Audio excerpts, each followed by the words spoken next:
what, sorry, I got interrupted there.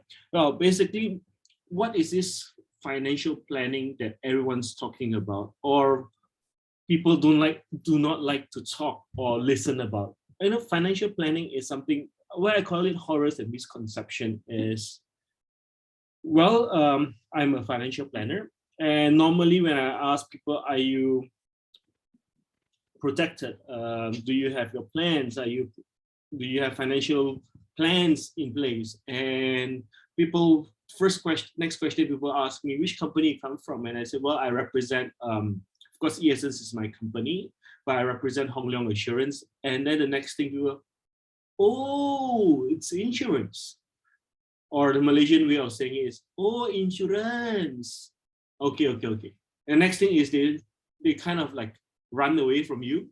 And it's very funny because trust me, before I started this business about a year ago, I had the same misconception. When I hear of insurance agent or anyone that's working with the insurance industry, I run. Trust me.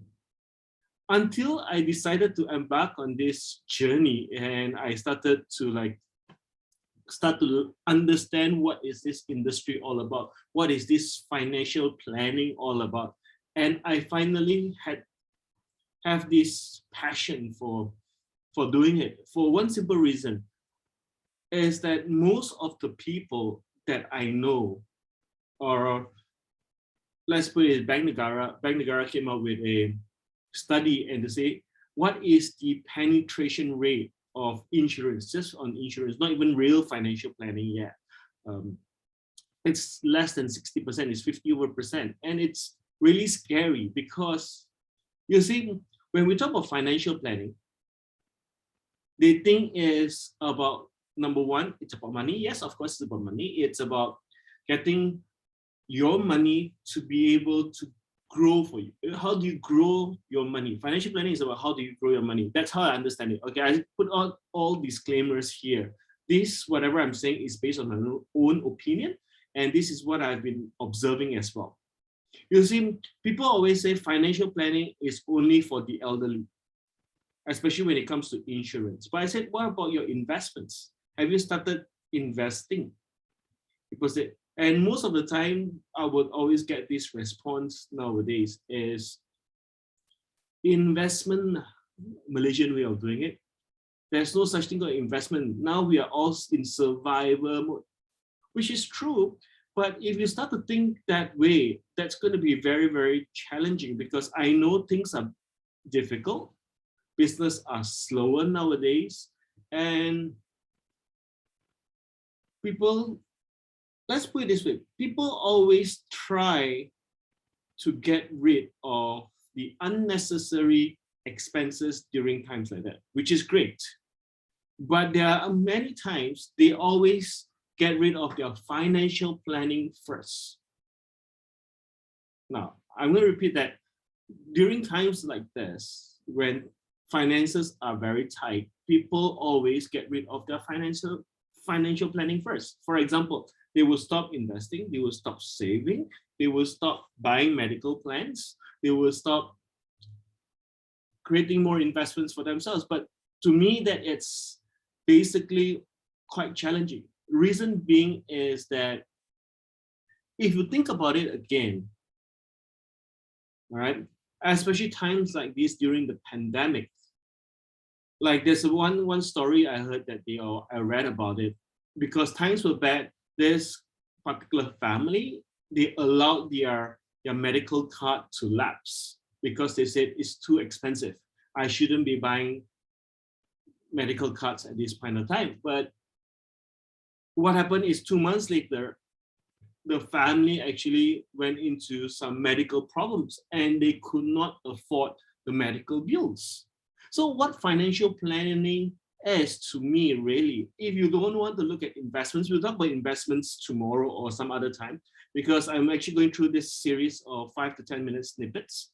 So when you think about protection and how to grow the money, why it's so important is that, let's say if you take a normal wage earner, okay, let's say take 2,000 ringgit wage earner. And maybe the person's a bit young, so which is good, where they have to put away 100 to 200 ringgit a month to protect themselves on medical bills. And to me, that is really great. But people say, hey, that's 10% of my salary.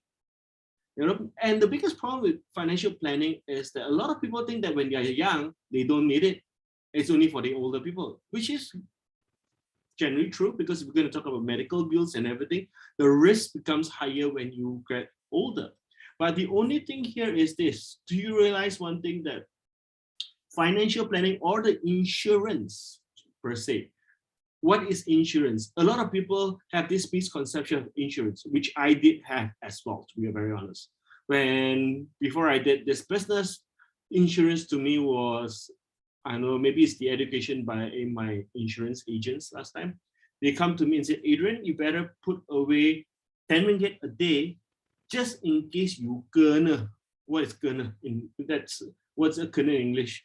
Basically, if you contract or you hit a roller jackpot, that you hit a critical illness and you'll be paid this amount of money. I'm like, my goodness, are you telling me to quickly save money so that I can go and wait for the day where I hit my jackpot so I can get a lump sum of money? So it gives me a distasteful feeling. All right. But the thing here is, as I went on, continued with the industry, financial planning is really this. It's about committing to a particular so-called contract or into a group of people, where anything that goes wrong, the risk is borne by the whole entire group of people. And therefore, you don't have to stand alone and to fork out your own money. So let's put it this way. I had a friend who told me recently, because of she had fever and she had to go to the hospital and she needs to be hospitalized. And it is because of COVID. They had more tests that needs to be run. They had a lot of stuff that needs to be run. Gloves needs to be changed at all times. PPE needs to be changed at all times. By the time she go in for a high fever, out of 3-4 days, her medical bill came up to 7,000 to 8,000 ringgit. And can you imagine this? Let's say if she's not covered and she doesn't have financial planning, and I'm just talking about a normal person off the street in Malaysia that earns like 2,000 right up to maybe 7,000, 8,000 even. How many of us will be able to afford a 7,000 to 8,000 ringgit bill at one go? Right? Because we always think that, oh, we have got too much commitment. I'm still young, I don't need it. And 10% off my salary, never mind, Adrian, wait for the time when I earn 5,000, I'll come back to you.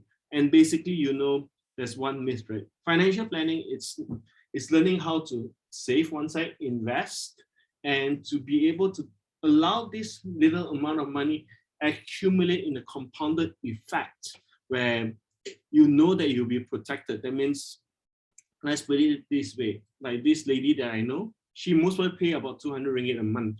Yes.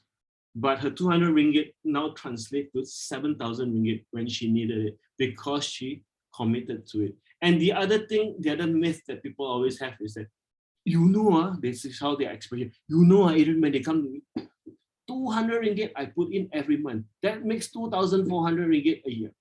Multiply by, let's say, 80 years. It's already 160,000 ringgit. I better check my calculator, but it's about that, right? So what we are saying is that, oh, if I paid so much already, all my medical bills will be covered. Why do I need this? Some of us think about the same thing, but let's put it this way. How long can 160,000 ringgit be covers you? We know medical bills are something that is crazy. I've known personally of people that unfortunately go in, get admitted.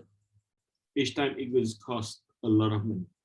All right, it's no matter how much you can save, your money will not grow. So the myth is financial planning is not only for the older one, it's also for the younger one.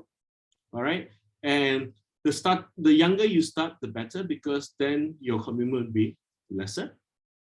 All right. The other thing is it's about joining a community where everyone protects each other in terms of a contract. Let's put it this way. And that's how we grow. And apart from that, we can talk about investments. How do you actually have investment? Because you are you mad investment at this time? I said, yeah. Well, not. Why don't we actually think about how do you use your money and let it grow? Because ultimately, we are going to, one of the segments I'm going to talk about, how do you create an income from your existing income?